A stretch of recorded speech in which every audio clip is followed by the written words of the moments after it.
এইসব বিমান আকাশে হারিয়ে যায় বা মাটিতে আর ল্যান্ড করে না, সেগুলোর পিছনে সাধারণত কিছু গুরুত্বপূর্ণ কারণ থাকে। আজকে সে কারণগুলো সম্পর্কে জানবো। আপনি যদি আমার চ্যানেলে নতুন হয়ে থাকেন, প্লিজ চ্যানেলটি সাবস্ক্রাইব করে দিন এবং পাশে থাকা বেল আইকনে ক্লিক করে দিন। প্রযুক্তিগত ত্রুটি। অনেক সময় বিমানের ইঞ্জিন বা অন্যান্য যান্ত্রিক যন্ত্রাংশ বড় ধরনের ত্রুটি দেখা দিতে পারে, যা বিমানটিকে সঠিকভাবে পরিচালনা করতে বাধা দেয়। এর ফলে বিমানটি নিয়ন্ত্রণ হারিয়ে ফেলে এবং নিখোঁজ হয়ে যেতে পারে। পাইলটের ভুল।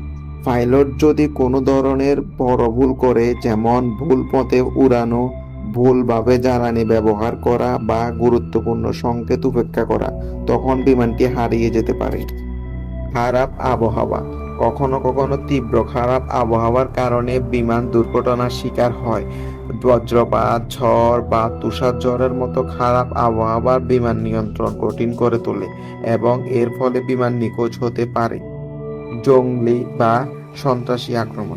কিছু ক্ষেত্রে বিমান নিখোঁজ হওয়ার পিছনে সন্ত্রাসী আক্রমণ বা হাইজ্যাকিং এর ঘটনা থাকতে পারে। এমন কিছু ক্ষেত্রে বিমানটি ধ্বংস করে ফেলা হয় বা অন্য কোনো গোপন স্থানে নিয়ে যাওয়া হয়। বিপথগামী নেভিগেশন সিস্টেম। বিমানের নেভিগেশন সিস্টেমে ত্রুটি দেখা দিলে পাইলট ভুল পথ অবলম্বন করতে পারে এবং বিমানটি এয়ার স্পেস নিয়ন্ত্রণ হারিয়ে ফেলে। এই ধরনের ঘটনা প্রায়শই দুর্ঘটনার রূপ নেয়। সাগরে পতন। বিভিন্ন কারণে বিমান সাগরে পড়ে যেতে পারে। যখন বিমান সাগরে পড়ে, তখন সেটি খুঁজে পাওয়া অনেক কঠিন হয়, কারণ সমুদ্রের গভীরে বিমানের ধ্বংসাবশেষ দ্রুত ডুবে যায়। বিষাক্ত গ্যাস বা দম বন্ধ হওয়া। কিছু ক্ষেত্রে বিমানের ককপিটে বা যাত্রীবাহী কক্ষে অক্সিজেনের ঘাটতি বা বিষাক্ত গ্যাসের উপস্থিতি পাইলট ও যাত্রীদের অজ্ঞান বা মারা যাওয়ার কারণ হতে পারে।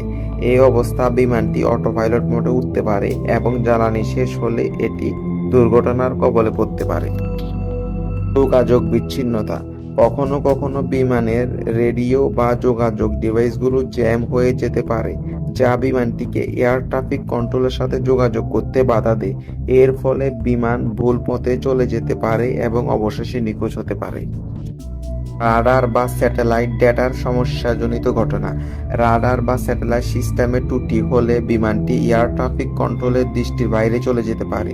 যদি বিমানটি কোনো দুর্ঘটনার শিকার হয়, তবে এমন পরিস্থিতিতে সঠিকভাবে বিমানটিকে শেষ অবস্থান চিহ্নিত করা কঠিন হয়ে যায়। এই কারণগুলো বিমানের নিখোঁজ হওয়ার ব্যাখ্যা হিসাবে বিভিন্ন সময় আলোচিত হয়েছে এবং অনেক ক্ষেত্রে এইসব কারণে বিমানের অজানা অবস্থান বা ধ্বংস হওয়ার পিছনে দায়ী।